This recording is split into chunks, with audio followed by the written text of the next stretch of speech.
said to ring you up when I was in Toronto.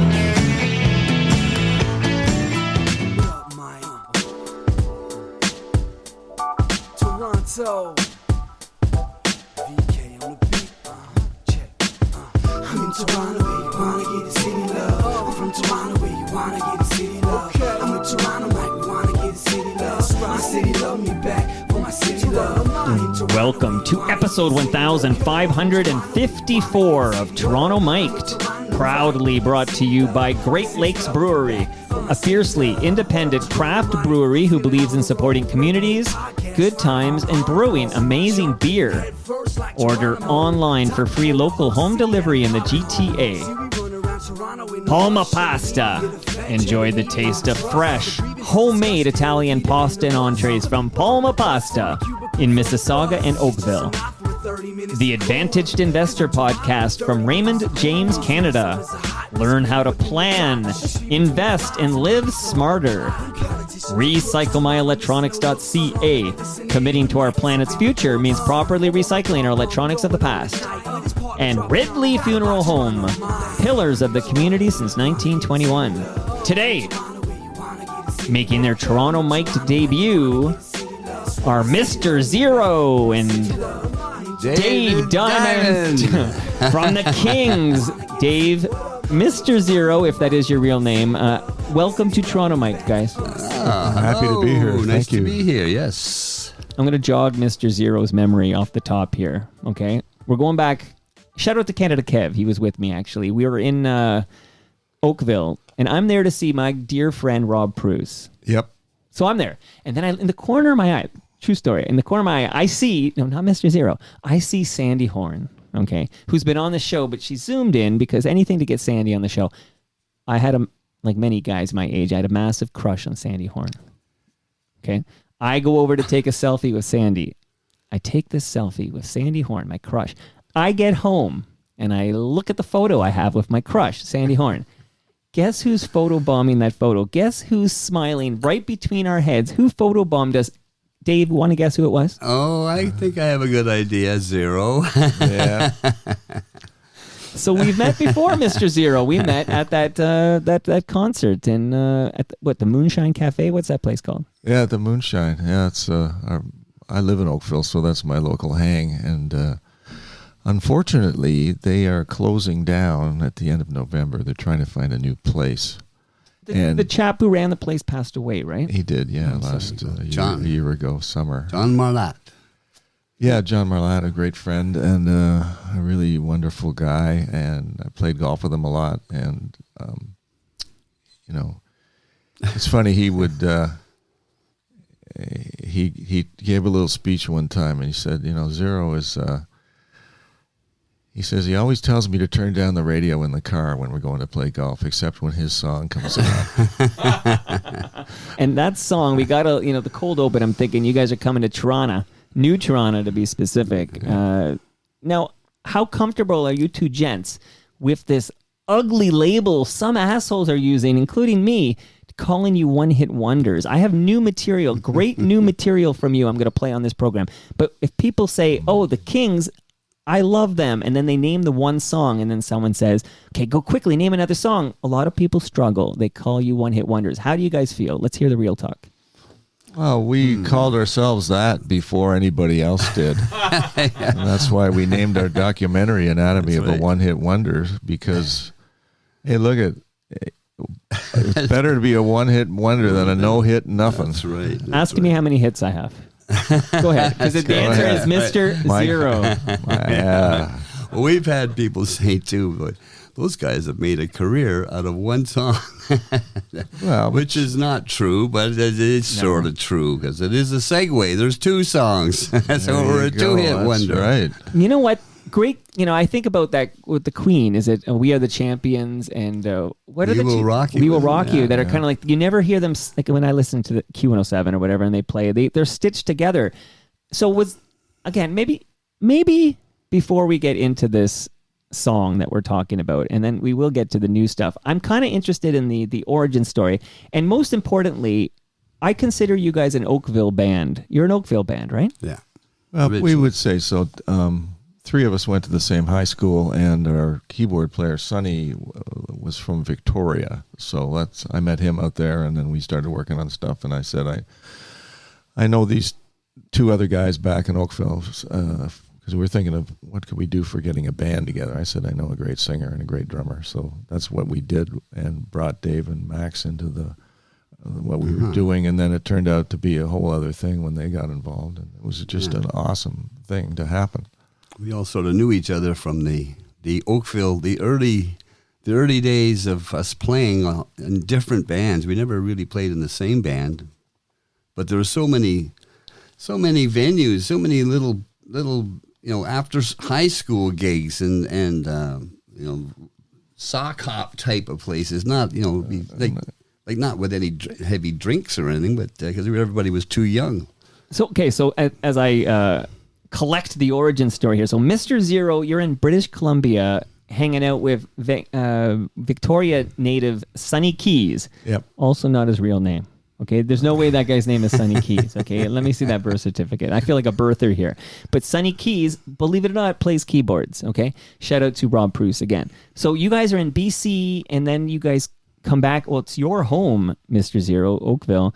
And what already you got David Diamond's doing stuff in other bands. Where does Max Styles come into play? Well, I mean, the high school was so full of bands, right? Every high school at that time, there was many bands forming, and I used to go see these guys playing all over town, and saw Dave play and saw Max play in different bands, and then they were in the same band for a little while, and that didn't work out that great. And then I played in a band with Max, and then that kind of folded after a while. And then I left, lived in England for a while, and then I went out to live in Vancouver looking for somebody to collaborate with, because as a songwriter, I'm personally not capable of doing the whole thing by myself. I have one little niche that I can do, and was lucky enough to meet Sonny Keys, who's an incredible songwriter himself, and so we started working on songs. And then,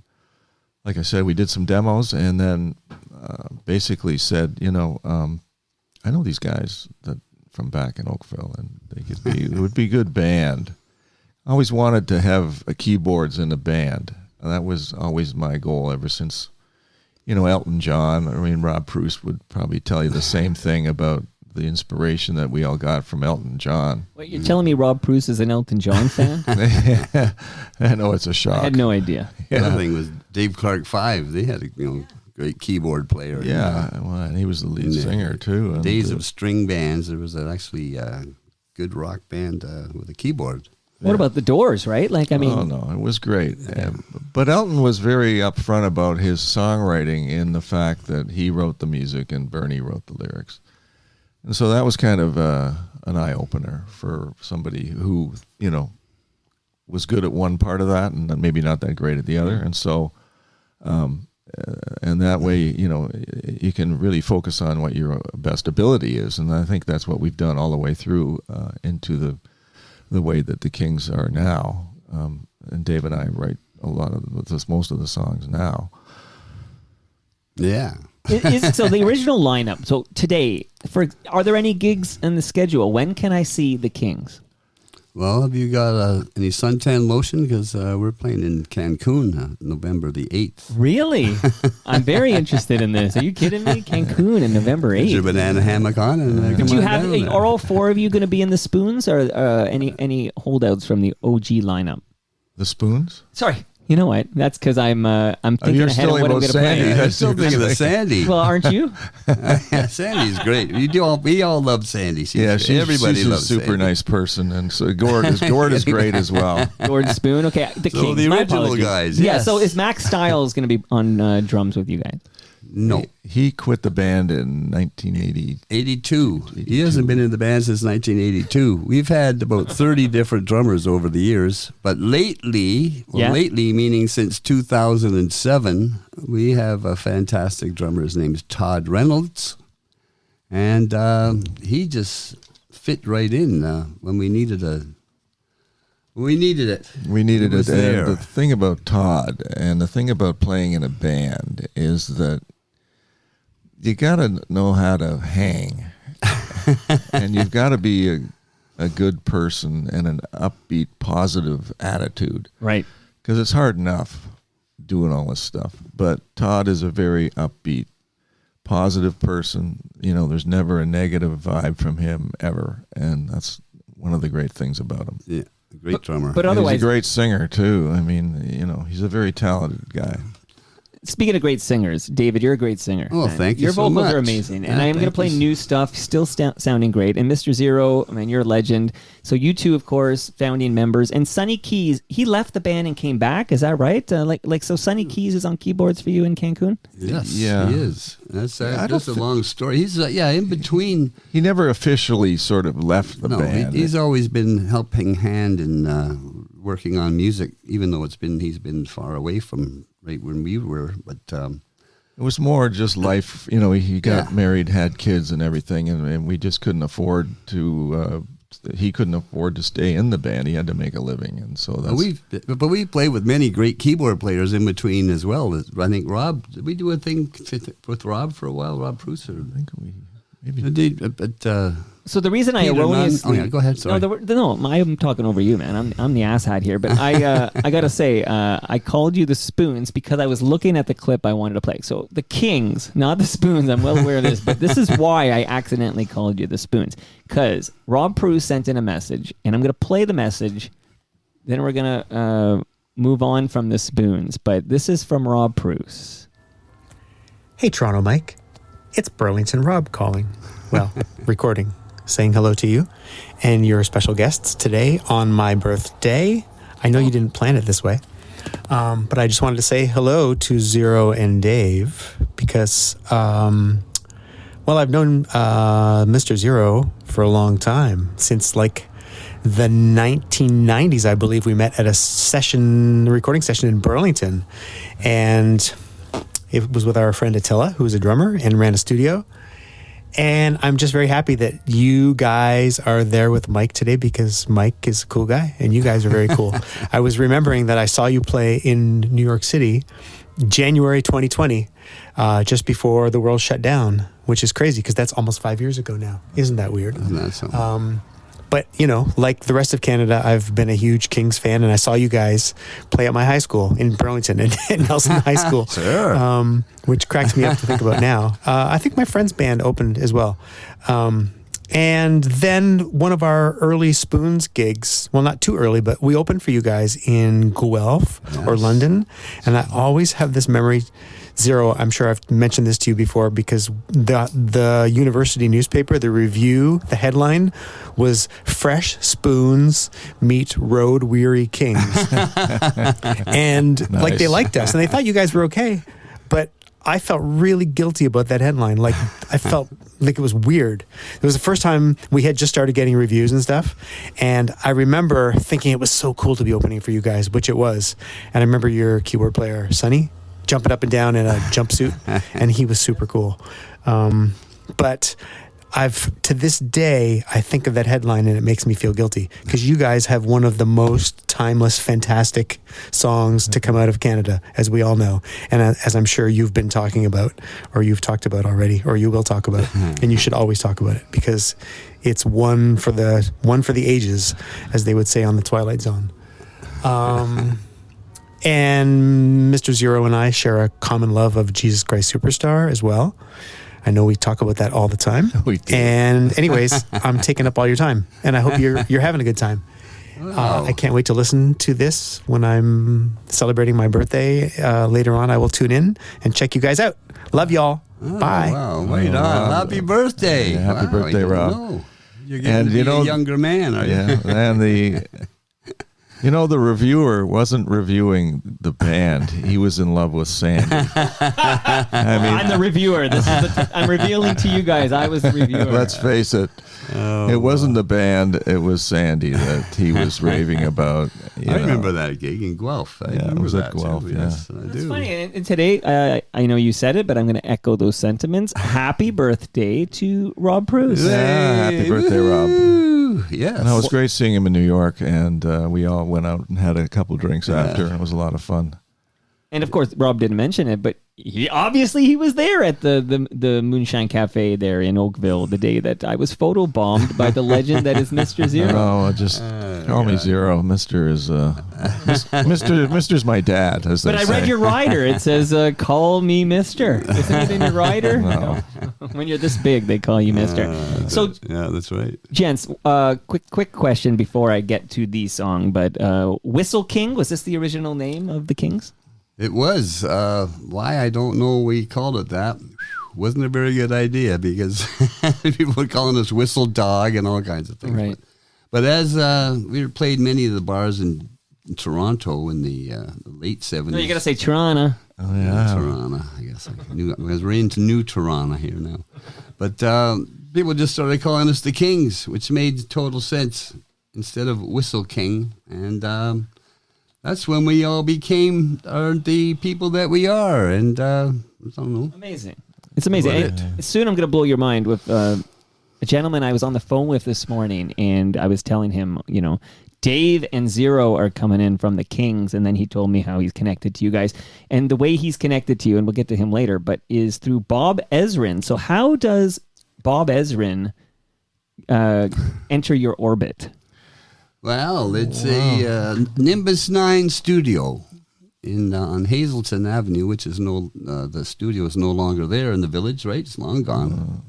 That's where Bob worked a lot and cut his teeth with Jack Richardson, doing many There's a great name for albums you. there. Yes, Yeah, the Guess Who? and so Bob had worked there many times, met many friends there, and of course he skyrocketed it off and was doing The Wall.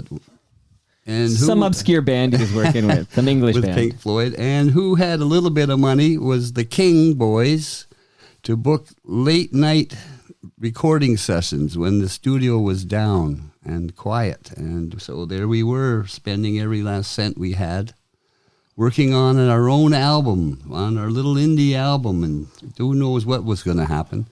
Well, what happened was Bob came back from finishing up The Wall in England. He'd been gone a long time. His family was living in Toronto. He came into Nimbus to visit friends and check out things, and who happened to be in there working was the Kings. The Kings.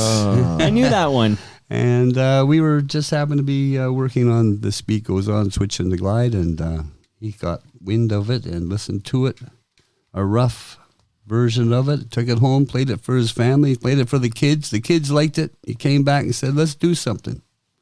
And that's sort of how it started. Yeah, that's pretty much what happened. And then we worked out a little thing with him to mix the tracks that we had on This Beat Switchin' specifically. And so when he was tearing apart the tracks to do the mix, he realized that while the songs we had were good, we weren't necessarily that good in the studio with, drum parts and things like that. And unfortunately for a drummer, the thing once you get into recording more is that the drums are the hardest thing and the most important thing to record when you're making a record. And he told us stories about Nick Mason and Pink Floyd and Peter Criss and Kiss. And so drummers really get under the spotlight when you're on into that microscopic view when you're in the studio, and your timing, each hit on the snare has to be the same. I mean, it's crazy how important it is. And so he was, and we ran into this at other times as well, was you got to get rid of your drummer. And so we didn't like hearing that. And so we were loyal. And we came up together from, slugging it out in the bars and rehearsing for 3 or 4 years before we had that opportunity. And so we said, well, can you just work with our drummer and make it good enough to play and record? So he said, okay. And that's when we had to just we had to go rehearse and drill. We practiced and drilled these songs. At one point, Max and I'm the bass player. You have to be super tight with the drums when you're playing. And we were at a rehearsal studio, and he said, okay, you guys, you just keep practicing that song. You just keep going over it. And the other guys, they all left and went for lunch. and left Max and I there. Right. And, you know, Bob pointed, I said, you know, when I come back here, I want to, it was like one of those things. So they walk out and leave, and Max and I look at each other, well, we better get this, and we better nail this, or we're going to be in shit, you know. And that's what, and they came, of course, we had it nailed pretty good then. Okay, so to go back a little bit, though, did you submit a song to the Q107 Homegrown Contest? Well, actually, the first homegrown contest that was ever in Toronto was from Chum FM. It wasn't Q107, and it was the 100th anniversary of recorded music. 1977. Okay. It was. That's the year of Q107's birth, by the way. That's right. Yeah. So Q hadn't been actually really super established at that time. Right. And it was at the exhibition, the Canadian National Exhibition in the automotive building upstairs. They had built a temporary studio. And we That was after we had won. Right. So what song did you submit for the... So, sorry, just to understand, was it the Q107 Homegrown or the Chum FM one that you submitted your... Yeah, it was Chum FM. Chum FM. And so that was the first one in Toronto. They had over 600 entries sent in by cassette. So you can imagine how much fun that would be to listen to. And then I guess they had finalists. And we were amongst the final 10 or whatever it was. And that's when we got to record at this makeshift studio at the automotive building at the exhibition. And it was like a fishbowl. It was like plexiglass all around. So people were, you know, little kids were pushing their noses up against the thing. And in the actual control room, there was like a velvet rope or whatever you call it that you could stand behind, and there'd be producers working, mixing and recording, and we'd be in the fishbowl there. It was quite an experience. That sounds really amazing, And actually. that's where Jack was too. That's where we first met Jack Richardson there. And so he was brought on board to sort of help steer the us at that particular time in that studio. And once again, he's going, you know, you're a drummer. But you're loyal. I love the fact you're loyal to... you guys came up together. But, you know, even the Beatles got rid of Pete Best. That's in the end that happened. Yeah, but the song was called "Turn My Face to the Wall," which actually turned into "Don't Let Me Know," which is on the first album. And here it is. Here it is. Still in the set. We still play it every gig. One minute you're happy, next minute you're blue. So this is a re-recorded version, right? Tell me you gonna laugh. This was produced by Bob Ezra. Yeah. Let's hear it for a bit. Help you pack your bags and go. Baby, it's through. Turn my face to the wall. Don't wanna see anymore. Baby, when you want home, don't let me know. You know I heard that story before. I can't listen no more. Baby, when you want home, don't let me know. And you guys won the contest. We won it. Yes. What's the prize? This is a good one. This is a good Go one. ahead. Well, like you mentioned, Q107, they started having their homegrown contest, and it got bigger and bigger and bigger through the 80s. And they were given like $50,000 worth of equipment and a recording contract with one of the Canadian major labels and all this stuff. And we got a free lunch. That's hilarious because I'm going to now reveal the gentleman I was having a long conversation with this morning is Blair Packham from the Jitters. Yeah, Blair's a good guy. great. Yeah.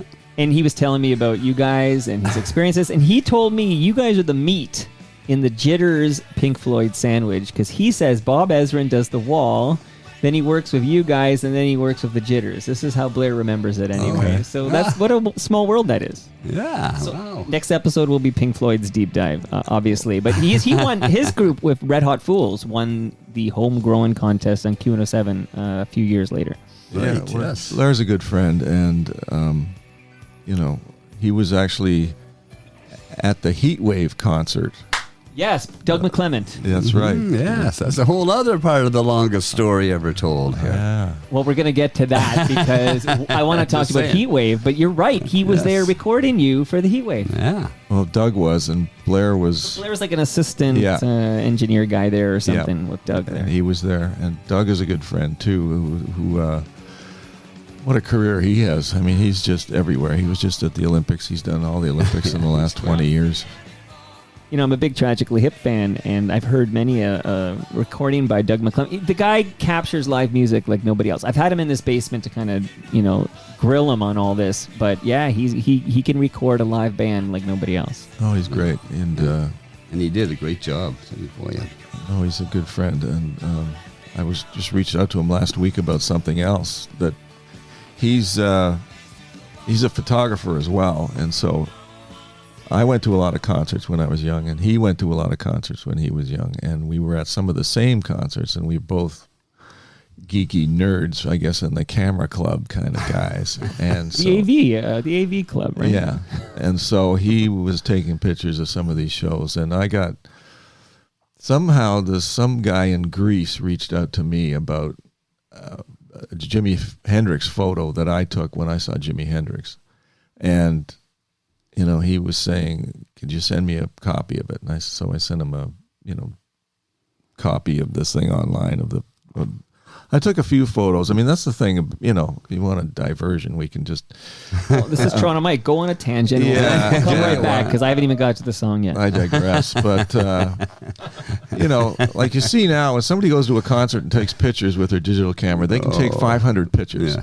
Okay, and adjust the shutter speed to whatever maxed out kind of, you can get low light photos and all this stuff. Fix it. We would go with a roll of 20 or 36 Tri-X black and white film because it was 400 ASA faster than the color film, which was like 160 at the time. And even sometimes you'd shoot slide film because it was faster than the negative film. But anyway, Doug took a lot of pictures. And I had a couple of decent shots of Jimi Hendrix, but he was shooting in color, and he's got some better ones than I did. And so I reached out to him last week, and I said, there's this guy in Greece that is an amateur, but he collects Jimi Hendrix pictures. Would you mind sending him a couple of yours? And so he did. And this guy in Greece was super stoked about it, Amazing, yeah. Doug's a good guy. Blair's a good guy. You guys are good guys. We're all good guys. Can I get to the song already? I feel like... What about Sandy, though? Sandy, are you there? Zooming in from Oakville here. Mike's married now, wasn't he? Yes, he is. Is Sandy available? She's not available, right? She's got Never too late. Just keep telling yourselves that. Never too late. All right, you know what? We got to get to the... there's a Simpsons line. When are they going to get to the fireworks factory? So let's get to this. Now, I'm going to play this. You're welcome to talk over it, and I'll bring it down because, people can always find this song, and people probably have it on their playlist already. But I think of that as like pop-up video, okay? So say what you wish during it, but let's get this going here.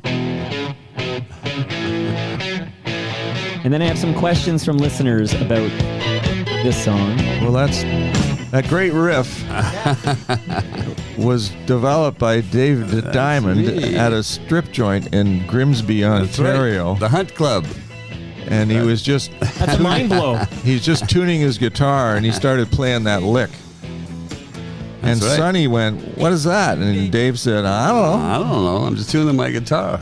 Isn't that like the origin story? Randy Bachman tells a similar story of American Woman. He's noodling, and Something then like Cummings that, comes yeah. on, and he starts singing, and that's how And this I song... think the same part of the bass part in the Queen song. Was it Another one bites the Another One dust. Bites Right. the Dust? It's sort of that sort of thing too. It's a gift. Speaking of gift, you said gift, so let me do this now, even though the song's playing and we're going to talk about it. But you have beer in front of you, and I just want you to know if you're thirsty now for a fresh can of craft beer from Great Lakes Brewery, Hang on. at least a couple of these are cold. Okay, I'm trying to open Pass the case Mr. here. Here, so How do you do it? Oh, there you go. It's Well, we might as well have a drink right now while good. this beat goes on. all right. So cracking open a fresh can of a Canuck Pale Ale. Oh, Canuck Pale Ale. So you crack that open. The rest of well, you guys we're can bring Canucks home. and we're pale, That's so right, I don't that's what I'm see gonna a crack problem. them. You and I both. All right. So let me get to the questions, and then I uncovered a rare version to discuss. But Johnny D wants to know the obvious. I need to know right now. Johnny. Why? Yeah, Johnny wants to know why are there Johnny. really two songs? Like this song is two songs. The Beat Goes On and Switchin to Glide. How did they get merged? Like, what's the story there? Well, let's see. We had. Well, say hi to Johnny. Yeah. I mean, Hey, we dude. love the Honeymoon Suite, and we did a bunch of shows with them last year. We've known these guys forever, and they're an awesome band. They And are Rob very Bruce good. was in the band for a bit. He was. And, our friend Peter Nunn's in that band now, And too. Peter played with us, and it's very, very tied together in this. Well, the song started off with this part. This beat goes on. We didn't know how to end it. Basically, on and on and on and on. What are we going to do here? And then I came up with this line that da-da-dong, da-da-dong, da-da-dong, walking around my house in the summertime, early summer in Oakville. And so I said, Z, I got this lick here. And he said, well, I got this idea about switching the glide. And I said, well, I thought to myself, I played it on acoustic, da-da-dong, da-da-dong, da-da-dong, switching to glide. It just fit like a glove.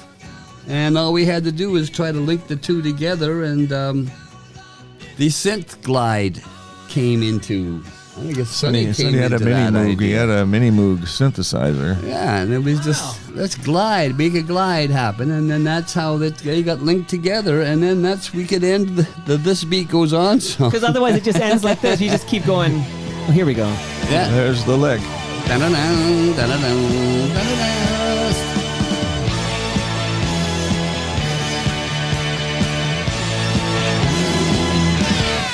There's the glide. Nothing matters Yeah. but the weed. In that line, if I may, I say that line all the time. Nothing matters but the weekend. Who came up with that line? Oh, that's Mr. Zero. That's his Oh, brain. brother. That's why he's here, man. That's why Yeah. he's Well, that's here. like that line came relatively easy, and I knew it was good. The melody was strong, and the lyrics fit perfect, and it was a nice statement. But the line after that gave me headaches for a long time, because you go, well, this is nothing matters with choosy point of view. That's really good, but then you go, what's can follow that? That's as good as that. You know, Pretty hard. and then I just came up with this, like a kettle in the kitchen, I feel the steam begin to brew. And I thought, you know, good. it's just as good. It's good. it's good. just as good as the first one. Well, this song's iconic, right? Like, I mean, you hear it everywhere, and you go. We joked off the top, one-hit wonders. I mean, so many bands would give their, left arm for a freaking hit like this that people decades later are listening to. I'm like, here it is in my headphones, and I'm smiling. Right? You did this, man. That's a great- You did this. Yeah.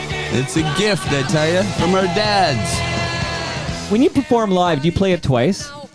We have done. We have, but we I have somebody who was at a show who's, I think it was Bob Willite, who said, yeah, you played it twice. I'm like, that's the move, right? That's the power move. Oh, well, we usually when we played in clubs, we played at the end of the first set, and then we do it as an encore at the end of the night. But yeah, if people really want it. Actually, we got paid to play it a third time, I think, one place. I think that was It paid that was extra. the second time. Would you come to a TMLX event and just play it like 6 times in a row for me?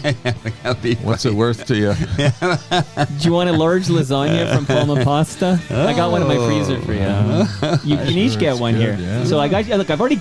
Come on. By the way, I heard you. I heard Dave. You called him Z. Oh, I'm a yeah, little Mr. Z. disappointed. Why not Zed? Oh, Because Oh, there's we the- played in the States a lot. Because you cracked the Billboard The Zed-o. Hot 100, We did, and just to make indeed. sure the listenership knows, most of whom are Canada-based at least. This song's not just a hit in Canada. This is a hit in the USA. yes. Yeah, it did pretty And well other for us. places. Other places other than the USA, which is a wonderful thing.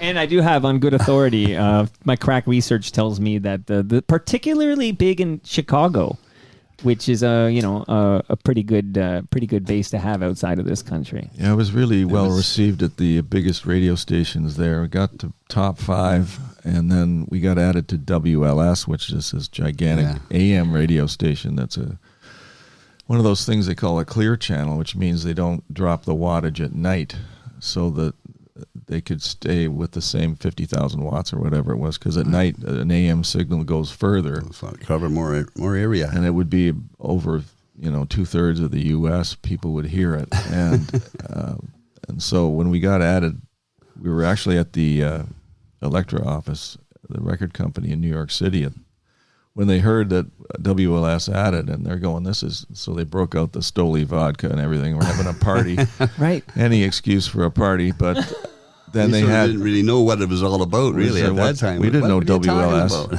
about? But we actually found a chart recently that we got to like number 8 or so on that. Oh, in January 81. On WLS, and right next door to John Lennon's Feels Like Just Like Starting Over, I think. Well, yeah, and there's Blondie. I think Blondie's on there, and what are the Police? There was the top 10 was an amazing. It's pretty impressive. No, 100%, and it's a great there's our song. song, And would you refer to it now as a song, or is we still going with that's 2 songs? Because I can't separate the 2. It's like they're like it's a segue. It is conjoined really, twins. It is like that. Yes. Judy Gambita wrote in when she heard you were coming on to say that you were one of the few groups with a song. She says maybe the only one that features my name. She says she was very excited as a Judy.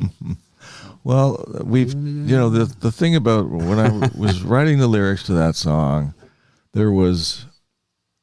I remember this old song from the 60s called The Name Game. Yeah. Anna, Banna, Bobana, Banana, Manna, Bobana. Fee, fi, fo, fana. And so I just remember thinking, there hasn't been a name song in a while. And it was another 30 years before it was at Mambo No. 5 that came out with... A little bit of Monica. Yeah, exactly. And so that was another. That guy was. To a Monica song. I know that. There you go. That guy was probably thinking the same thing. There hasn't been a name song in a while. But anyway, I just thought that was cool. But however, there was no real Judy, and there was no real Trudy or Dawn. But there was a Sandy. Hey, Sandy.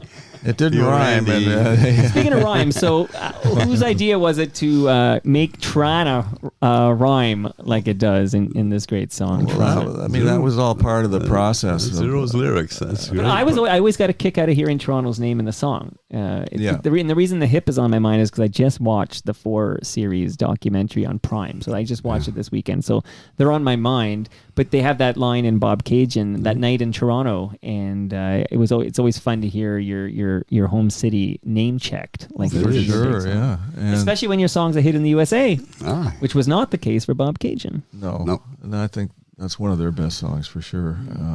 It's just a wonderful thing, and such a tragedy with those guys.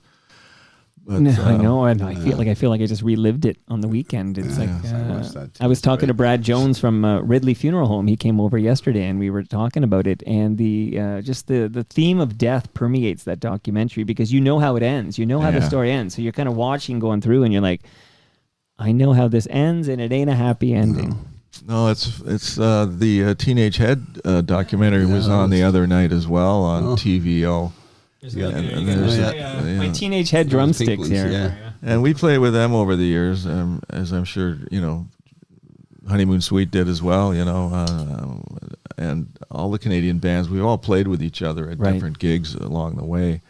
Yeah, it's a small, it's like a family. It's a small family of the Canadian musicians. We all know each other.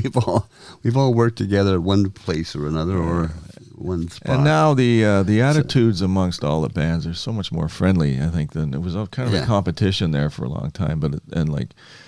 There's the survivors. There's some survivors, and there is a lot of that have gone. I feel like, do you guys have any relationship at all with a gentleman named Ed Souza? Only because I had him over recently, and he's been putting on shows with Gord Spoon and Honeymoon Suite and these guys. Gord Spoon. That's what Rob calls him. So I've been calling him Gord Not Spoon now. Gord. That guy's like the Benjamin Buttons of the Canadian music. I feel like he gets younger. Well, this is Zero King. I'm Dave King here. Not the promoter. But the Honeymoon Suite guys, they all have slang names for all the different bands. Peter was telling us about it. Yeah? What do they call you guys? I forget. I think, but some of them are pretty rude, and I think that's the whole idea. But wait, are you referring The Kings. the Kings? Well, the thing about the Kings, which I'm sure so when you decided to name yourselves the Kings, I'm sure it was a great idea at the time, but you didn't have a crystal ball to tell you one day it'll be very difficult for people to Google you.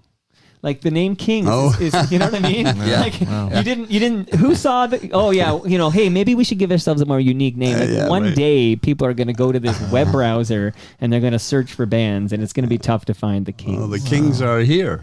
.com. Kings are here. The Kings are here on Facebook. The Kings are here. This Kings are here. But all you have to do is Google Switchin.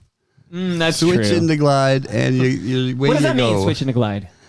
Well, it's Zero came up again with this, the family thing. Zed, you mean? Zed. I'm rebranding The it. Zed came up with this. Yes. It was just a That's what everybody did, actually, but he had it. well. The idea kind of came from when we were kids. We would go on a family vacation. I'm the youngest of 3 kids. My sister and my brother are older than me. We go on these camping trips or whatever, and one time we were in I think Allegheny State Park in New York State, and it's kind of hilly, and my dad, for fun, when he got to the top of a hill, would put the car in neutral. Right. Yeah. Coast down and go Save some gliding. gas. I remember doing that. So, Yeah, and Sure, so had fun with it. Save gas, and the kids would be going, "Oh, great!" Whee, I can't stop.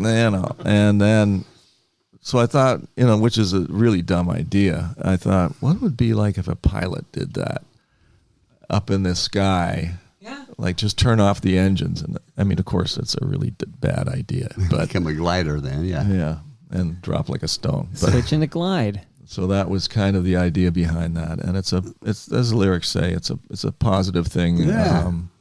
Energy can be directed. I'm turning it up. I'm turning it down. And so it's a statement about trying to have a positive idea towards the world in general. But those lyrics, Switching to Glide, was pretty much the same as it went through the process. We had to rewrite. Yeah. When we started working with Bob Ezrin, it's indicative of the way that he works. He'll listen to your song until he doesn't like it, until it's not working, and he goes, "Okay, stop." He goes, stop. Okay, Okay, This there's is where- something wrong here. Yeah. It doesn't work here. This is where it goes wrong, and so So he did that in the This Beat Goes On part of the segue. then he goes, "Go fix it," and it's like, okay, well, thanks. At one point he did said this. Who produced the demo of that song? I guess we did. We did. That's why. Yeah, when Bob heard it and he was going to remix, that's what he said. This is awful. We got to redo. Do you want to hear a little bit of the demo? Yeah, sure. So just so everyone who knows that song from the radio that I just played can hear this, and you can hear the differences. But let me load this up here. That's it. There's the lick.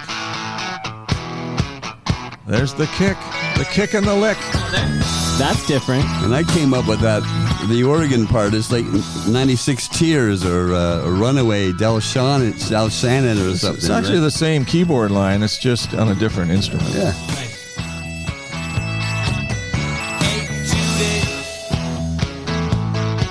Slower too, a little bit. You said to It's the drums. This is the drums. Hey, little Donna. Oh, you still wanna. You said I should ring you up when I was in. You can see a lot of the bones are still there. Absolutely. A lot of that. Here's where we change the chord progression. This is where it's different. Bob didn't like the way it went this way. The lyrics are different. So he said to me, "Fix this," and he didn't say what to do.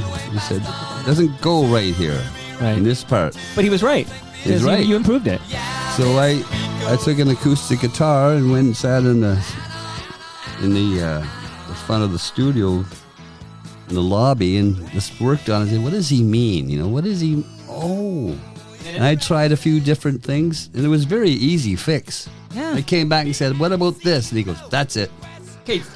since we mentioned Honeymoon Suite earlier, the fun story, because I just had the guys here, and the original version was Cold Winter Nights. Oh. Like it was, and I played the demo, and then they Yeah. can you make it a summer song or whatever? Hot Summer Nights, and it completely improved the song. Oh, Like, these, yeah. these tweaks. So it's fun to go back and hear like the original demo, and then the song you've heard a million times. And the lyrics here got changed. Look around, they whet your appetite. It's just Lots of strange directions for misguided social climbs. Ignore them all and do your one thing right. that's a good drum fill, though. You got to give him credit. That's a good drum fill. I feel like the drummer's taking a beating in this episode. Oh It yeah, wasn't all bad. But anyway, Dave rewrote the music and the melody, and then I rewrote the entire song pretty much, Yeah. and the message of it as well. But the whole switch and the glide part of the segue, Bob didn't touch it. It was all there. It was all what he wanted, what we wanted, and he really did produce the front half of this. Of this beat goes on. He really did his work. That's what they pay. That's what you pay him for. Well, exactly. Like, what? That's his job, man. It's like, yeah, you did a great job. Like, that's just like my job, man. You know, come on, Bobby. You got one job to do, and just do it right. Let me hear this segue again. Yeah. This beat goes on. Yeah. So this is our version. No Bob here. Zip.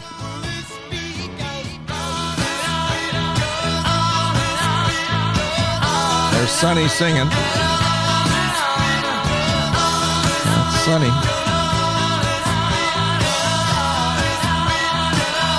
This beat goes.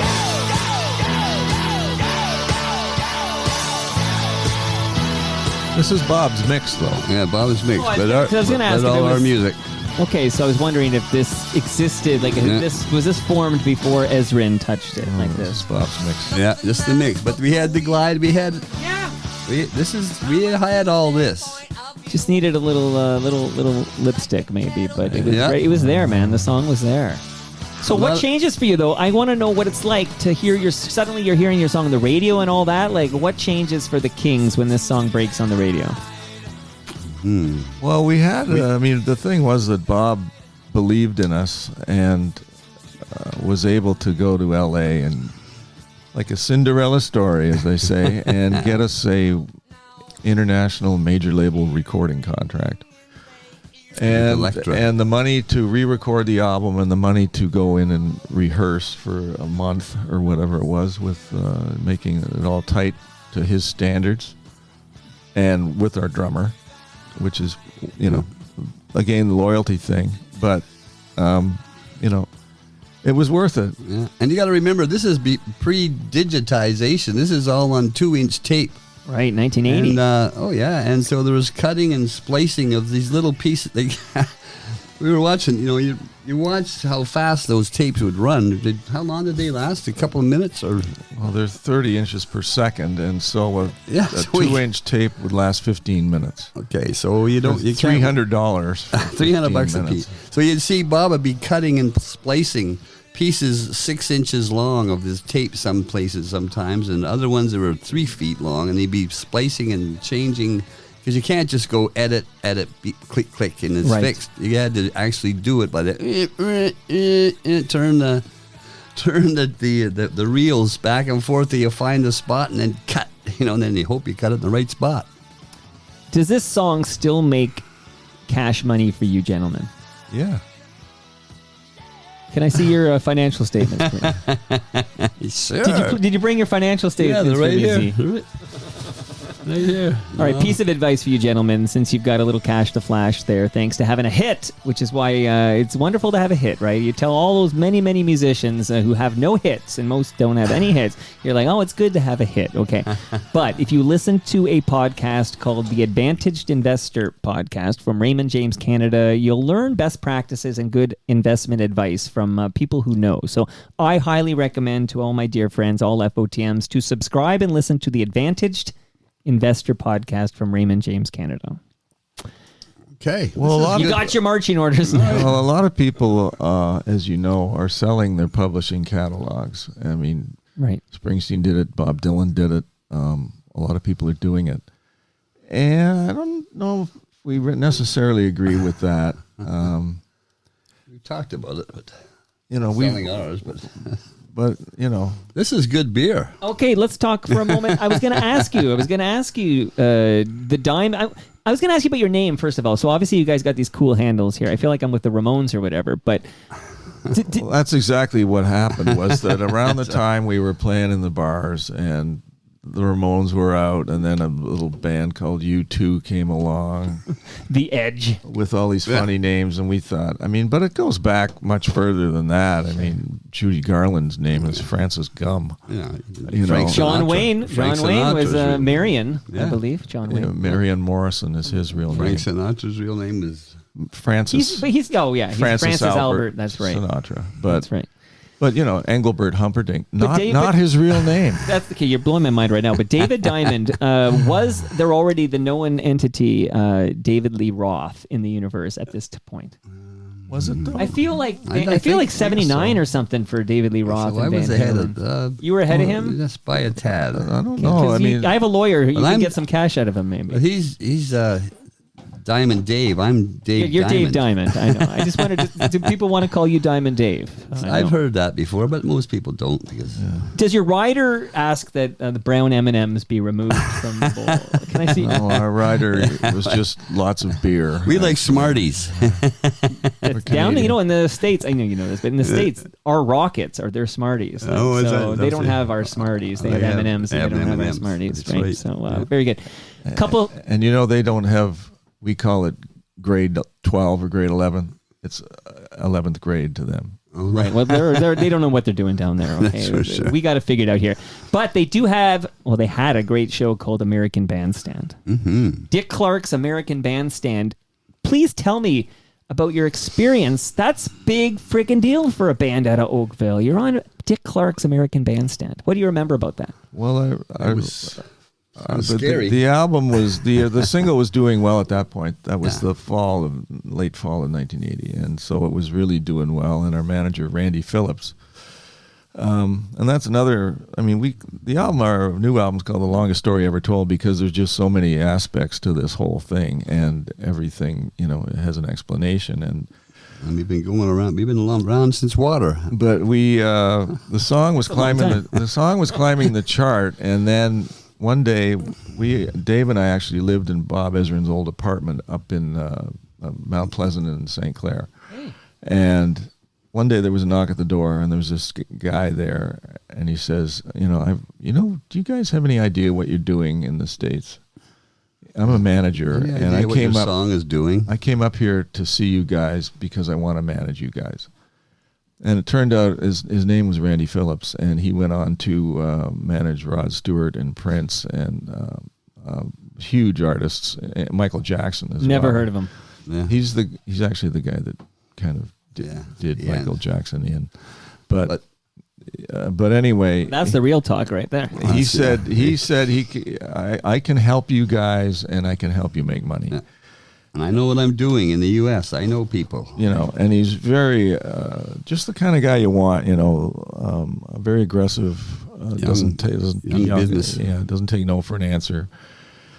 And he used to put on concerts at Stanford University where he went, and, was very young and eager. And so we knew at the time going to the States that our Canadian team was out of their league, basically. And unfortunately, it wasn't, again, a loyalty thing. It was like a business decision that we had to make to go forward. to move the needle up because,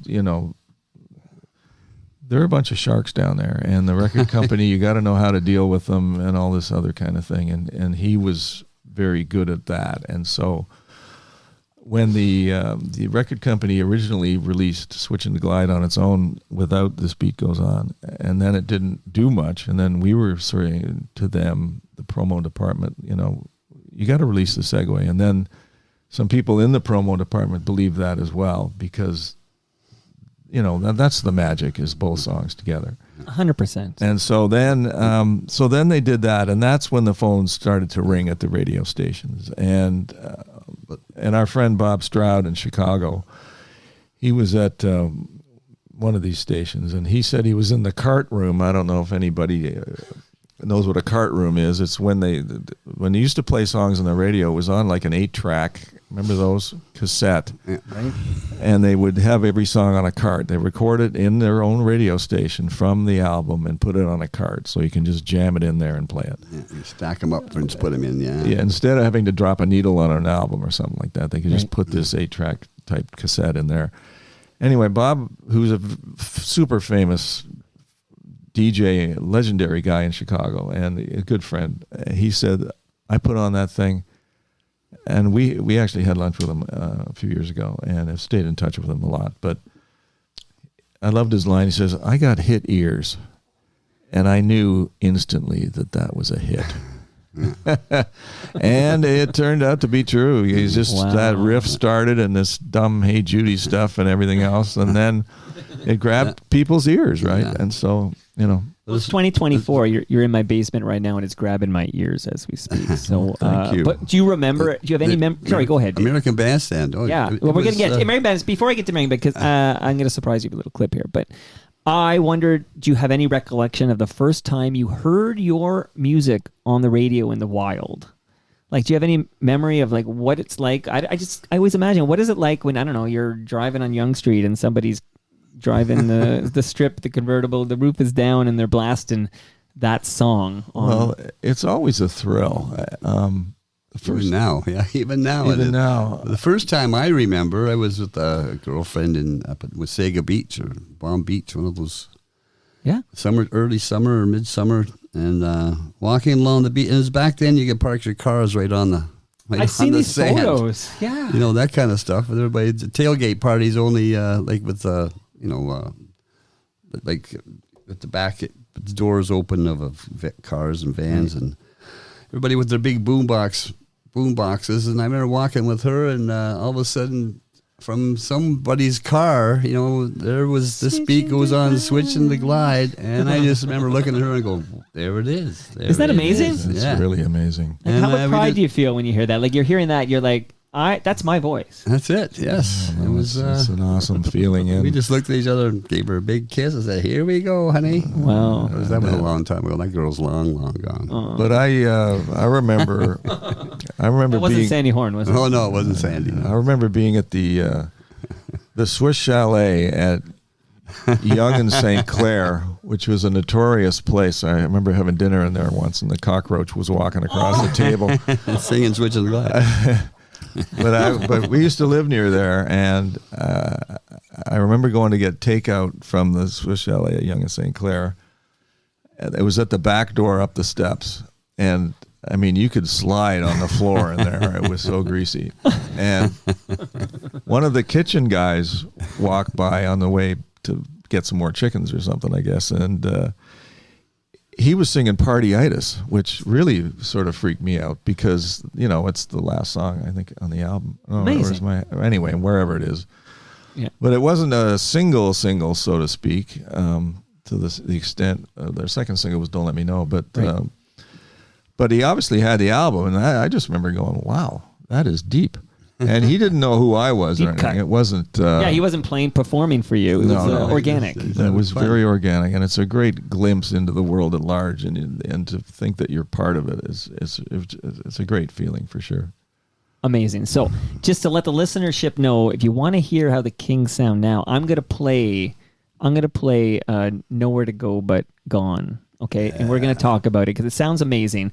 But I did pull a clip. I'm wondering how you got on. Is it just you had a hit, so it was easy to get you on Dick Clark's American Bandstand? Like, what do you remember about that? And then I'm going to let you guys relax for a couple of minutes because I thought it was fascinating when I was watching you guys talking to Dick Clark back in, I guess it was 1980.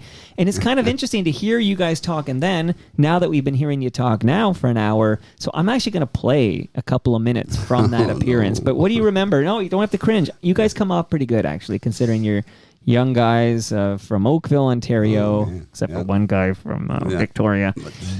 which is discussed. And how'd you get on it? Well, again, through we had opened up for Jeff Beck in Wow. a couple of gigs, and done a few other bigger things. And You did Bob Seger. You opened up for Eric Clapton, the Beach Boys. Yeah. These are massive American and British bands. but, Well, we were on tour in the States, and then it came through Randy, our manager, and the record company. They had the pull. right. And we went. So, but they were only going to play the Switch and the Glide part of the song, which is what they did. And they're like, you lip sync to it. The same.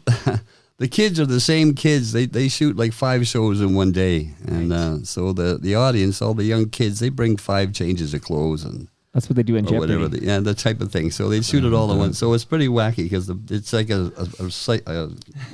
the doors are open, both coming and going for the bands, and like we saw Kool and the Gang. We were talking to them and stuff, and but it was pretty neat the way Nick Lowe and Rockpile were on the same show as we were. right. Wow.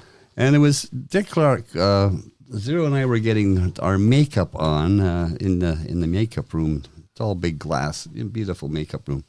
Zero and I were sitting there looking at the, getting powdered up and stuff in the mirror, you can see coming in behind us was Dick Clark with his makeup girl come and sat beside me to my right, and Zero's on the left, and we're all looking at each other in the mirrors. Yeah. And he just started asking us a few questions about the band and how we're doing and where we came from and how was it being in the States and playing. Quick question before I play the clip. When he says where you come from, you don't say Oakville, right? Like, you don't. I think we say Toronto. Yeah, because Toronto? I've always found that interesting when you're speaking to somebody like a Dick Clark, an American guy. You're from Toronto, right? When you're talking to like Toronto Mike, now you're from Oakville, because I can tell you the difference. I know Oakville, but Dick Clark doesn't know He Oakville. wouldn't know Oakville, no. Well, if you're traveling anywhere, you don't say it. But anyway, so when we go out to do the show, in between our 2 songs, he comes up to do the interview, and he asked the same questions as he did in the makeup room. So it just shows how professional he was. He did a pre-interview and knew what to ask right off the bat. And he was he was such a nice fella. And while the anyway, go ahead. If you Well, got yeah, that. let me play it, and then at the other side you might have. They've comment. never released on YouTube us playing on American Bandstand, but a couple of years ago they did put out the little interview part, which is where I grabbed it from. So let's hear it now. This is exclusive audio, but it's pretty. I think you come off well, but we'll talk on the other side. A couple of minutes here. It gets your blood moving. This is David Diamond. David, do the honors. Please introduce me to your friends and cohorts. This is Zero on guitar. How do you do, sir? And the man behind you. Max Styles on the drums. Max, nice to see you, sir. And over here on keyboard. That's Mr. Sonny Keys. Sonny, welcome. Are you all from Toronto? We are all from Toronto except for myself. I'm from the West Coast also, Victoria, BC. See, now, if you're from Toronto, you wouldn't be out of breath doing those split jumps over there. You'd be in better shape.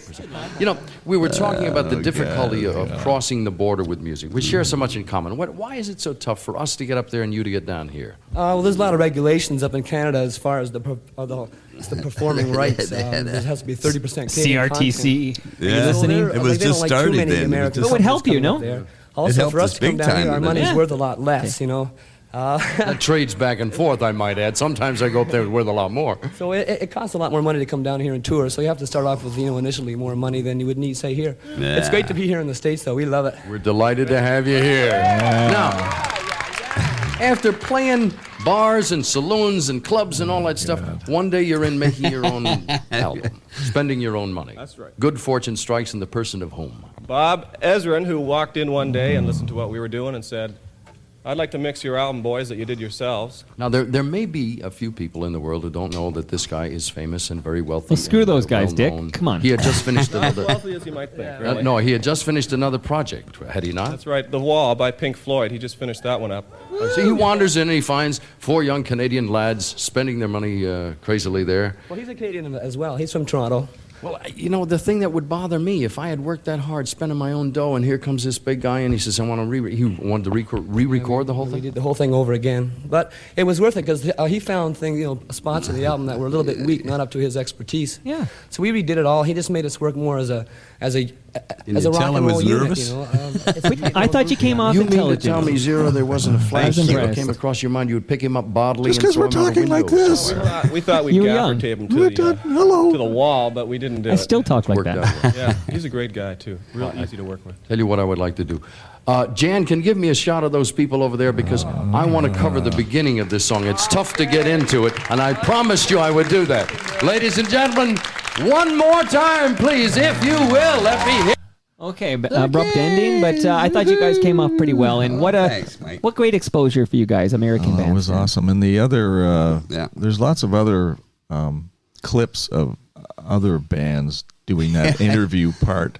Oh, yeah. And I'm sure that Johnny and there's not many Canadian bands that did it. And Honeymoon Suite did it, I think, a couple times. And the guest Loverboy did it? A Loverboy did it. You know who never did it? Sandy Horn and the Spoons. No, they never really got out of Canada. Dick would have liked him, but I heard it though. But anyway, yeah. But all the bands the first time, they all look like deer in the headlights, as they say. And it's like that. 'Cause there's Dick Clark, and he's right in front of you and asking you. He's like, "Whoa," asking you questions, right? And boy, oh boy. But if you watch our video that we made for This Beat Goes On, Switchin to Glide, which just passed 6,100,000 plays Wow. on YouTube. Wow. There's clips in the Switchin to Glide part from American Bandstand, and we got the permission from Dick Clark Productions. Nice. And they were very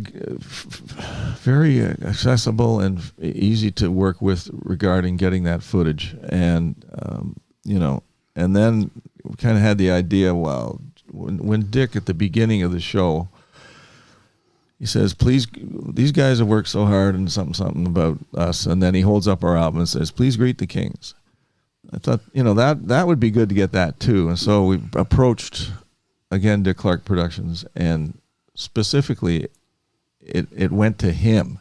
He had to give permission to use that clip, and so he did. he did. Nice. And he did. He's not a dick at all. no, and He's a nice You can Dick. use that one. I Dave. mean, you think about who's Oh, Dick. more famous than him in the 20th century. Yeah, for music, that's for sure. Perpetual teenager.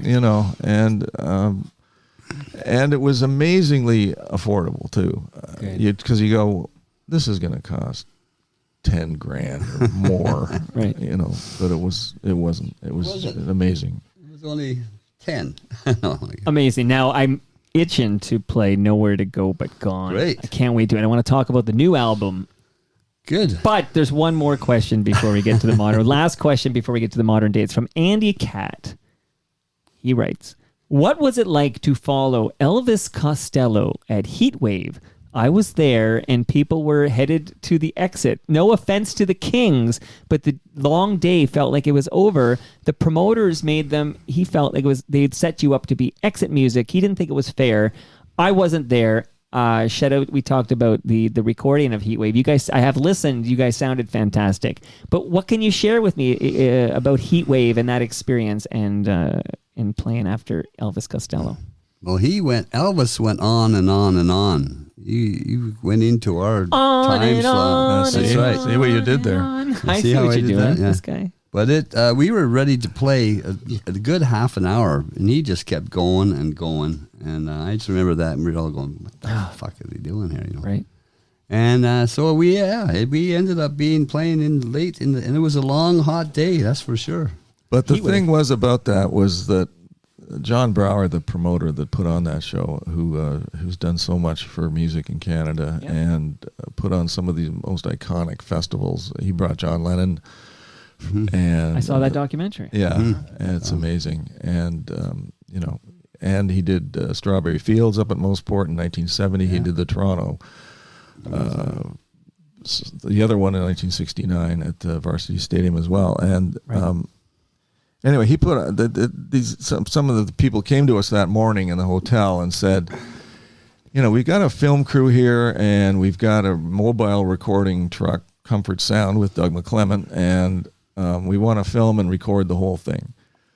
And we went, great. Sure, great. Let's Awesome. do it, yeah. 16 millimeter film, not video. This is actual film. Right. Yeah, and then as it turned out, the Pretenders were on the gig, and Elvis Costello, and Talking Heads, and the B-52s. That's Wow. great. Yeah. Wow. And so, and Teenage Head opened the day. As it turned out, we and Teenage Head were the only ones who gave permission. These other idiots didn't do it. They said, look, we'll put it all in a vault. We'll work out the legal stuff later.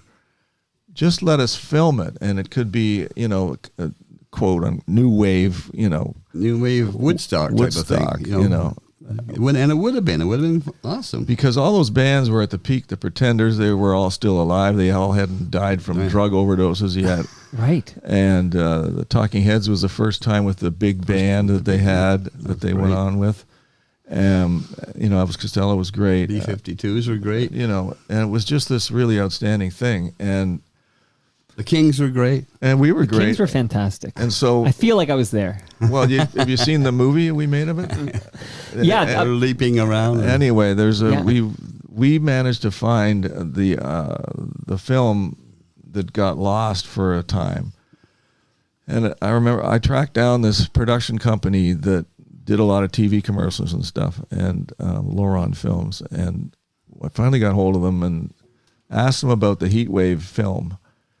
And the guy said, we were in the warehouse last week, and we were clearing the place out, and we had dumpsters outside, and we were throwing away all this film and all the canisters and everything, and we were on the shelf, and we pointed at your guys' little film canisters and said, let's keep that. Keep that just in case. It was a week before that it could have gone in the dumpster, and he said, look, we're never going to use it, so we'll just give it to you. So Wow. that was great, and that turned out to be all the Teenage Head footage as well. It was all the footage that was shot that day, and we own it. And then we looked up and found Doug McClement, and he was kind enough to give us the audio from the whole thing as well. From the board, yeah. And you got to remember, it was like a silent movie, and you had to Sync up sync the sound to the silent movie. Right. And so so we managed to do that, and then had an early version of it, and then just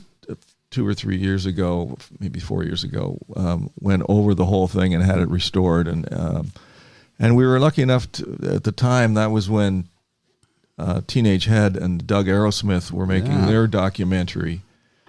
And Doug's a good guy, a good filmmaker, and he approached me about, would you guys let us use the Teenage Head footage in the Teenage Head documentary? And we said, sure. And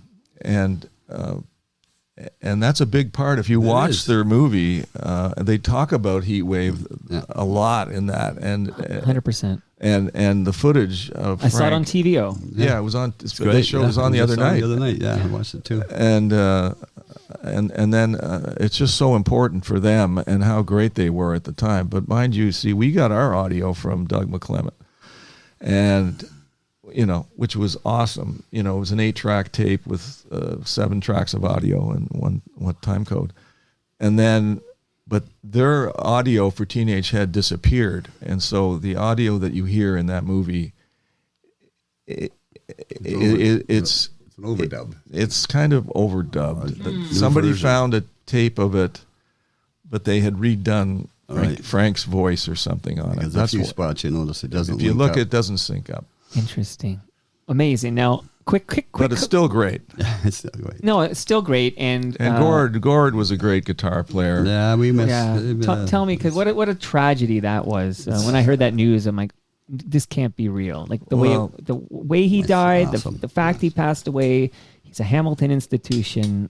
Talk about Gord. Well, yeah, I mean that was when you watch the Teenage Head documentary, you realize that the Heatwave show was just when they were peaking. Mm-hmm. They had some showcase dates set up in New York. They were going to play in the States. The spotlight, the ever-roaming spotlight was focusing on Teenage Head. Mm-hmm. Yep. And, they would have cut it. They were the Canadian Ramones. I mean, they were a great band, and they had good songs. And so that was their shot. And then just a month later in September, I think, even though in the movie they show the winter scene, it didn't happen in the winter. Car wreck. They had a car wreck and Gord basically broke his back. So they were out of commission for a long time. And then, the spotlight moves away. The spotlight keeps going. And what a funny business, eh? Yeah. And so timing is everything. It is. And so that's what happened there. And then years later, they made this documentary. And then, the spotlight was coming around again to focus on them. And then Gord got murdered by his son. Right. And then, but speaking of Gord, I mean, as a guitar player, and my buddy Tim Welsh, who plays with Carol Pope, we're both guitar nerds, and we have both agreed that nobody had a better guitar tone than Gord Lewis from Teenage Head. He had a 56 Junior through a 100-watt Marshall, and that was it. As good as it. I mean, there's none better. There's people. Their sound is as good, but he had an iconic, awesome guitar sound, and he was a nice guy. I mean, Gord was nice.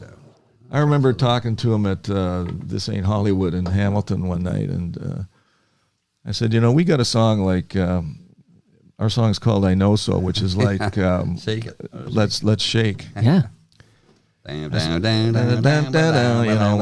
one of those chord patterns. I said, we got a song that's a lot like that, and he says every band has a song like that, and which is true. That's funny. You hear "Let's Shake" in this Tragically Hip doc series that just dropped on Prime. So I heard it this weekend. Quick, listen, I actually want to shout out one last sponsor, then I want to play brand new The Kings. But this is actually a Kings TV commercial. Hi, this is David Diamond of The Kings. Our latest project is an awesome new DVD called Anatomy of a One-Hit Wonder. You can find it, how to book The Kings, and lots of other really cool stuff on our website, thekingsarehere.com. So I want to tell the listenership, thekingsarehere.com. That's where you go.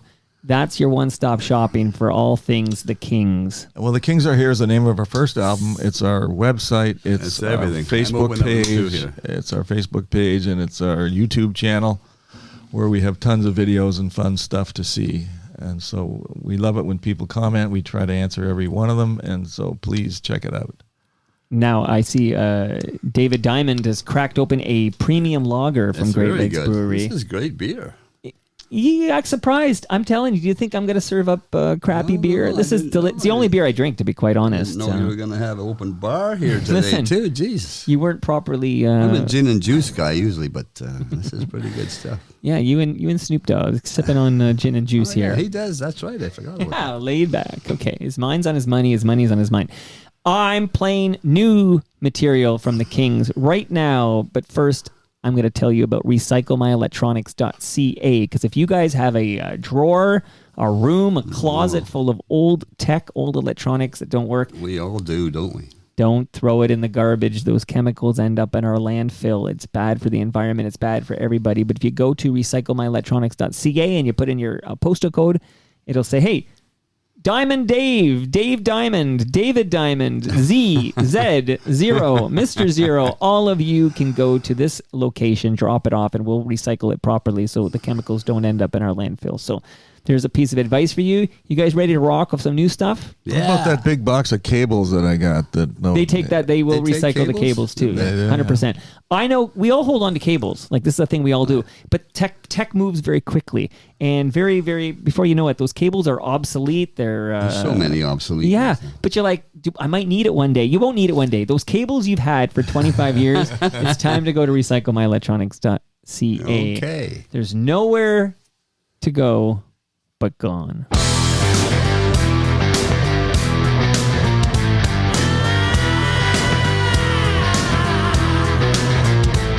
Gonna head out on the highway. The highway is my friend. Gonna head out west where the highway ends. Then I'll stop in Vancouver. Turn south towards LA. 1,200 miles of surfers waiting for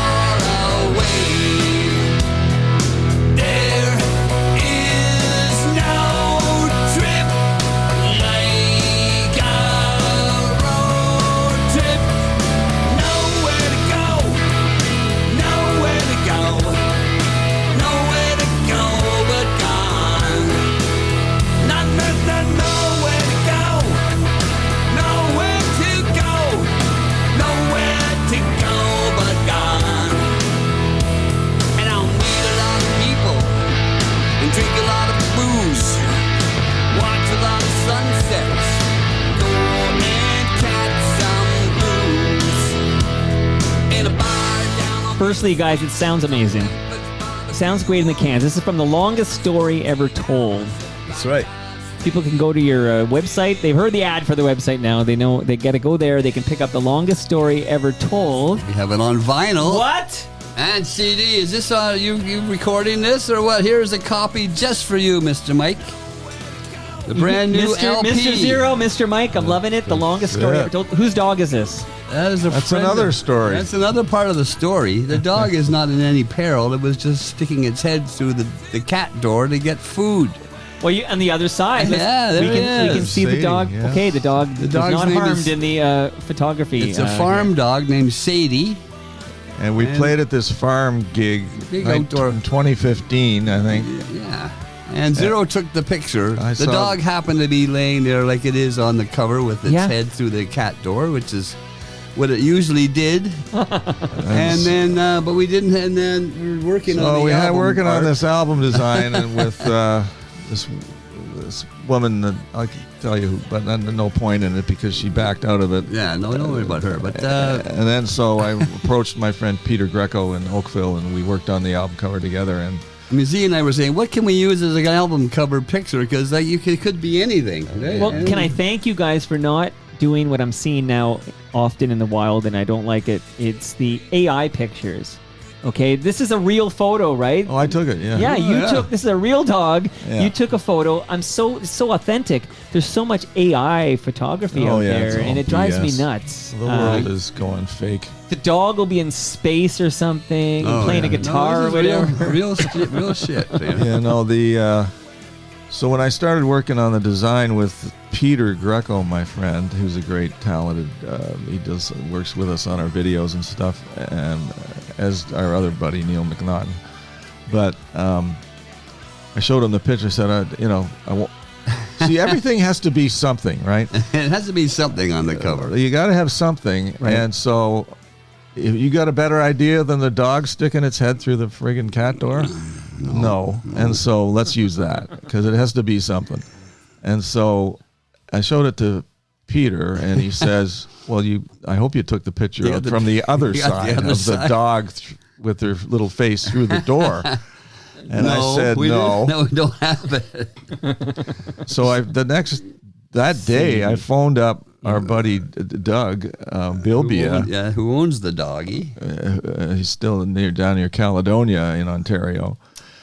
He still has got this beautiful house, this beautiful farm down there. And I said, Doug, is Sadie still alive? Because it was 7 years later or something. He says, yeah, she's doing fine. I said, I'm coming down tomorrow. Oh my goodness! So the picture on the back with the head showing the face is 7 years after the cover. That's funny. Isn't that something? That's something here. Now I can't help but notice the producer's last name is Richardson. Okay? Yeah, on this track. Every song, if you look at the mixers, there's 7 different. Yeah.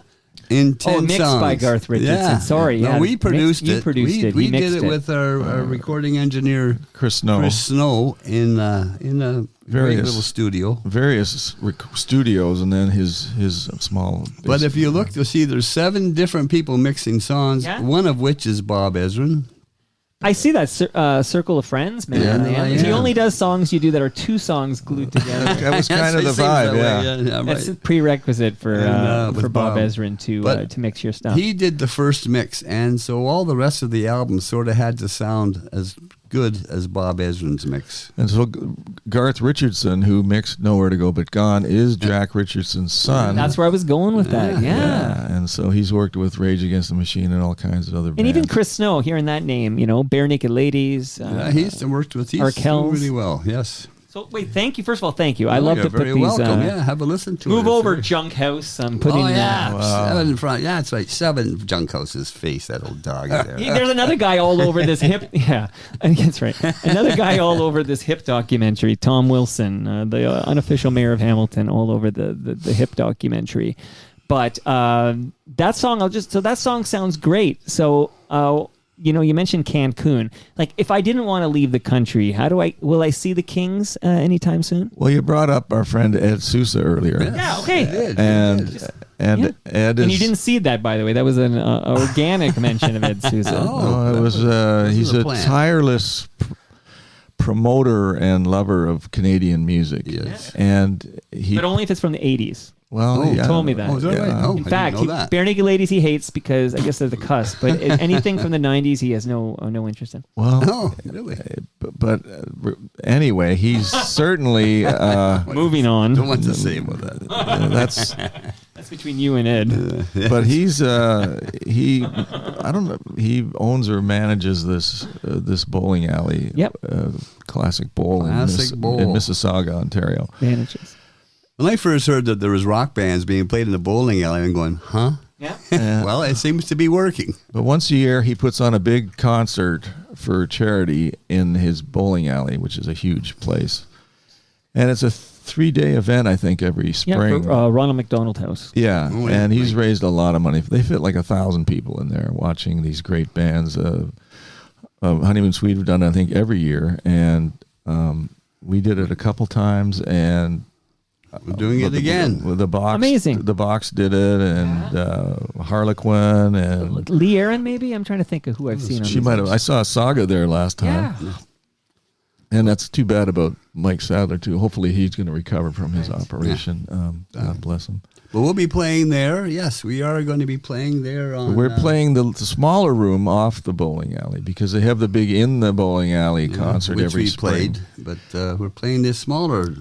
Called the Heineken Stage, and Heineken. we're playing there November 28th. Heineken's good too. November Not as good as this That's beer. a This sun- beer here is really Heineken, good. take it back to Amsterdam, okay? We've got this is Great Lakes delicious here from right Southern here. It's Ontario. Well, you better tell Ed to do something about it. Let's get this. Ed doesn't drink. You know this. Ed won't Yeah, drink no, any no, alcohol. no. So Well, I do, so- I don't know what he did with his Great Lakes beer I gave him, but he didn't consume any himself. But that's his loss. You better leave it for me then at the dressing We'll room. I'm take gonna up tell the him. slack for him, okay? Well, look at me and Todd. But he's a good Todd and I guy. are He pretty- actually, so I had mid-year on the show, and I got to see him at the Elma Combo, and that was for Ed's birthday. Like, this guy threw himself like a 60th birthday party and had mid-year in Chalk Circle play. Yeah, no, Yeah. he's that right? I he's didn't know incredible. Yeah, I was cool. there. And he's really? expanding. He's doing shows in Burlington now too. I think at the Performing Arts Center, and he does the Elmo, and he does Wow. he's a great. He knows his He's an stuff. He just impresario. loves is what his, he loves CF&Y. He told me that I got the whole origin story when he came over, but he was a huge CF&Y fan, and a lot of these bands, well, not all, because CF&Y wasn't playing Honeymoon Suite, so it doesn't mean you have to be. Is that right? No way. And I think the He's a only Q version band. of Switchin' the Glide I was just gonna say that. was the demo. I think that's the one you just played. Would David Marsden be responsible? right, Because exactly. he's here next week. Oh, is he? Oh my! And it's been a Ask while him. since he was here, actually. No, Q played the Bob Ezrin version. He only played the original because Well, he that's didn't Marsden for you. like it going out of the. Mars Bar was at Chum FM maybe when you guys were winning that contest. Was he still there? I'm trying I to don't know. Was he there Larry then? Wilson was the guy. Larry Wilson was the big DJ then. Yeah, which was kind of like meeting, the Wizard of Oz. Yeah. Because Because you hear this big voice hear the like big this, and voice. you look at him. you Brian just- Master, was he there? I'm trying to think of these Chum FM guys. But okay. But And- Larry was there, and you meet him, and he's 5'2", and yeah, smoked like he stunk of cigarettes. You know, that's a phenomenon where before we ever saw these guys in TV ads or internet and That's stuff, right. you hear the voice and you picture them in your mind, Yeah, right? And here's they a all big, they all look huge kind of guy. like, I think Tom Rivers looked like a Tom Rivers to me, but I will say most of these DJs, because I got in the calendar, I see coming up is John Donaby, okay? He's been everywhere in this city on the radio, and I got to say, the picture of John Donaby based on his voice, because it's the second time he's been here, but when he was at the door, I'm like, oh, where's John? oh yeah, It's like, where's John? It's like, and then I hear his voice. I'm like, oh, you're John.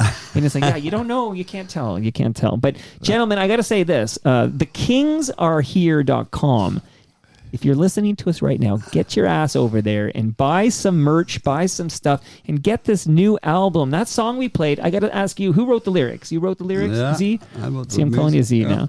love it. You name check Vancouver in the lyrics. Is that because Vancouver was jealous that you name checked Toronto? Well, maybe. I think it was just. Well, because we've You driven owed out him there. one. We've driven to the end of the highway. I think I took a picture of zero at the 0 miles on the. There's a Terry Fox Trans-Canada. statue there. Oh, At that's the in very, Thunder very Bay. end. That's in There's one at Victoria. either end. I'm thinking of Victoria. Yeah, but there's one at either end of the Okay. country, and I got him at mile 0 out that way, old Victoria. I think. Perfect. But I just thought, well, the highway kind of ends in Victoria, but it didn't scan right because Vancouver's 3 syllables. You go and there and then you Victoria's come 4, back, so- and then you head south. That's right. And then you go south to LA. But do you guys surf? You have any surfing? I I know got there's some a- on my shirt. I got some surfwear. See that thing? That's pretty cool. This is our new upcoming T-shirt. Yeah, It you've says- got to check out on our YouTube channel, The Kings Are Here, the video for Nowhere to Go But Gone, and also the video for... Always Off the Deep End is the other big two brand with our bubbleheads, the bobbleheads. I Love call it so them the much. And again, bobbleheads. shout out to Todd Reynolds, of course, who's been your drummer since 2007. Yeah, So he's the new guy. He's the new guy. I know, but other than Todd Reynolds on this new album, you got Mr. Zero, okay, the man in the basement right now. You have the great, the legend, David Diamond. That's me. Yes, thank you. And of course, not here because he's probably in British Columbia. Sonny Keys. Sonny Keys. We know when you're born with a name like Sonny Keys, you have to be on the keys, right? That's how Right, it is. That's right. That's his real name. Says Mr. Diamond. Okay. Guys, first of all, this was amazing, but I want to congratulate you because you guys are in the Canadian Songwriter Hall of Fame. We are. Yes, we are. We're very Well proud of deserved. that. Very proud of that. That's maybe the thing we're most proud of. Did they give you like a pin or something? Actually, They spelled our name. Well, no, they spelled the name of the song wrong on the display in Calgary. It said "The Beat Goes On," which is the Sonny and Cher fixed. song. It's been fixed. It's been fixed, but now it's this beat. So we got that was our pin. So Canadian, come on. So Canadian. Yeah, you have one job, right? And that's, But congratulations. Well deserved. Thank you so and I got to much, say, man. ever since I was that photo of me and Sandy was going to be on my I was going to print it and put it on my studio table, but some asshole photobombed you have it. to do something like that Seinfeld episode where you erase the thing in the middle and put a cartoon or something. I'm like, who is this asshole, Rob? I mean, I'm like, Rob, this Mr. Zero guy, he's an asshole, right? Rob's like, I think he's a good Oh, guy. yeah, that's why we I'm like, call him Zero. That's how he got his name. That's right. Zero respect. But thank you guys so much for doing this, man. That was a 90-minute thorough deep dive into you guys. That's and great. You're not a one-hit wonder because as far as I'm concerned, that new jam we just played, that's a hit, man. Well, That's thank a you hit so right much. there. It is. We love our new album, and we hope you do too. Well, you got nowhere to go but going, right? That's right. Shout out to Ridley Funeral Home when that happened. Aw, that's quite. That's not going to happen. Come on. And I'm goofing on you guys. And that brings us to the end of our 1,554th show. You can follow me. Go to torontomike.com to follow me, but go to thekingsArehere.com for all your Kings. Do you care if it's Kings or the Kings? You gotta. You can call it whatever you want. We are happy that we're to be here. And hello, everybody, and goodbye, everybody. Much love to all who made this possible. Again, that's Great Lakes Brewery. You guys are taking some beer home with you. Thank you. This is delicious. Palma Have another. pasta. I'm not joking, man. In my freezer, these red boxes are empty now, but I'm going to put frozen lasagna in there before you head back to Burlington. You could use that. Awesome. Or Oakville or wherever the hell you're going. Okay. I go to Burlington. Shout out to Burlington. And happy birthday to Rob Bruce. Yes. Yeah, Happy Rob, birthday, buddy. Rob. Woohoo. Burlington An Rob. incredible musician in his own self. I'll say. Absolutely. He's a prodigy, man. He was in the Spoons when he was like 15 years old. He was too good looking. That's why. Too good looking and too He young had for great his hair, part. too. He's got great hair. RecycleMyElectronics.ca, Raymond James Canada, and of course Ridley Funeral Home. These measuring tapes are for you guys. Oh, I was wondering. I thought. Courtesy of Ridley Funeral Home. You're sizing us up here. Well, measure what you wish. I don't need to know. Okay, that's between you and your God, okay? Sounds like these sound like this. 6 feet under. That's right. There's 7 feet. 6 Feet Under is a great show, man. Oh, there's 6 inches. See that? See? Look at that. Hey now. On that note, see you all later this week when my special guest is Joel Greenberg. If you don't know the name, you got to hear this episode. This is a very special man. Tune in for Joel Greenberg's Toronto Mike debut. See you all then. Maybe I'm not, and maybe I am. Who gives a damn? Because everything is coming up rosy and green. Yeah, the wind is cold, but the smell of snow warms me today. And your smile is fine, and it's